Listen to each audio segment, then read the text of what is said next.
Hey guys, this is Anthony and today we're going to be talking about the Caligula Effect. This is a game that was developed by Furiu and published by NIS. This was also released on the Vita a while back, and never really got to play it, so this will be me talking about the game completely fresh as if I'd never played it before. So this won't be much of a comparison video if you're looking for that. With that said, let's just jump right into it.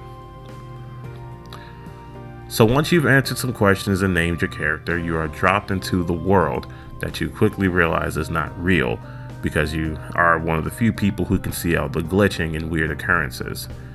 After that, you are met with the game's antagonist New, who pretty much tells you, yeah, this is not a real world. This is the world I created to make humans happy.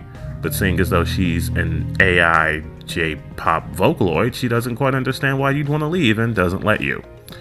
You are then encountered by digiheads, the world's main monster, if you will, who are people who've let their emotions get far out of control.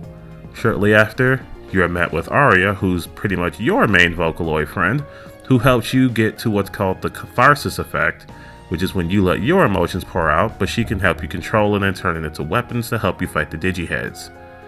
The game then centers around you trying to get out with your friends who can also see it, who are called the Go Home Club. But what's also interesting is that this game allows you to take a different path. See, it also lets you join who are called the ostinato musicians, who are pretty much the game's enforcers or bosses, however you want to call them, and lets you see the side of the people who want to stay in Mobius. Now you know why you should leave, but you also get to learn why people would want to stay. It's a pretty interesting story setup, and I think it's well written, at least.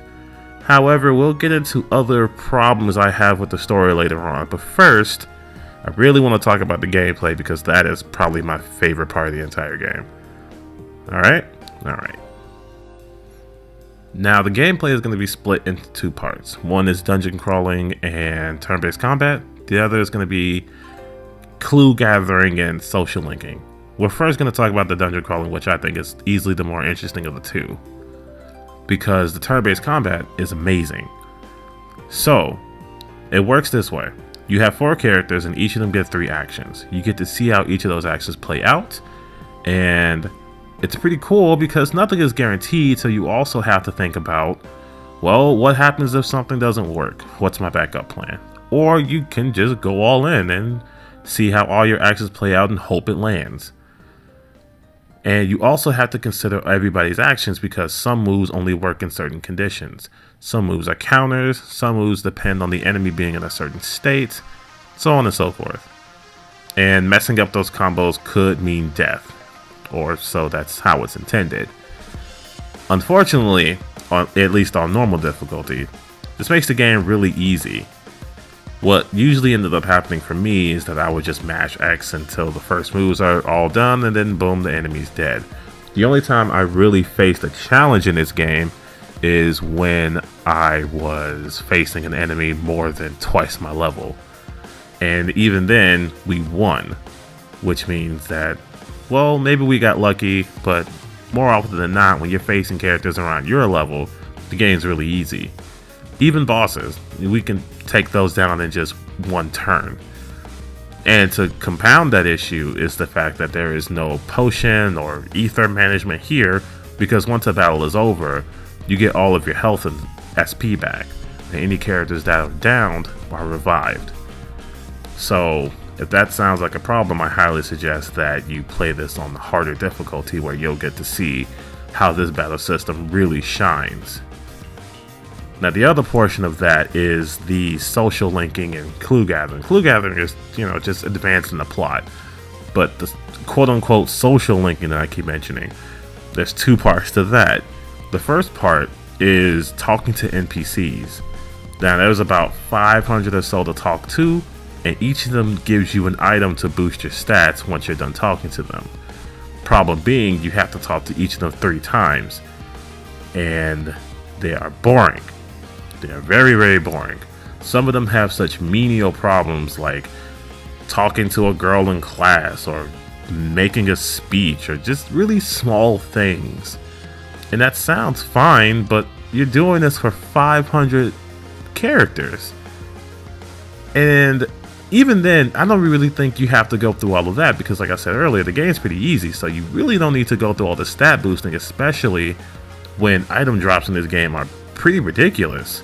I find myself pretty well stocked with items and my stats not really being a problem to take down a lot of enemies because, like I said before, the game's pretty easy.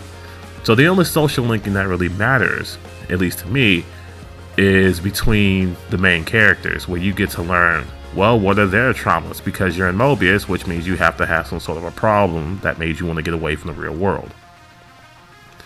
And some of them have some small problems that can be something like self-esteem issues, while another person's kind of fatphobic.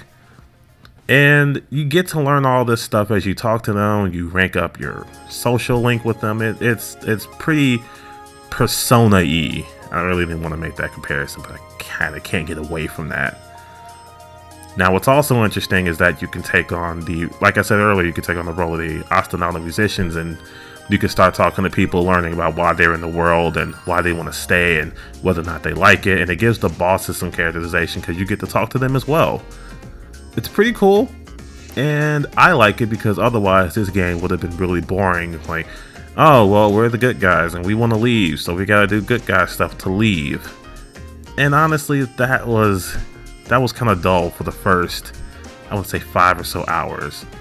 Your motivations are easily to go home, but once you start adding that extra layer, it starts to kind of give this game a lot more character, in my opinion. I really like that second side of the game. I really, really do.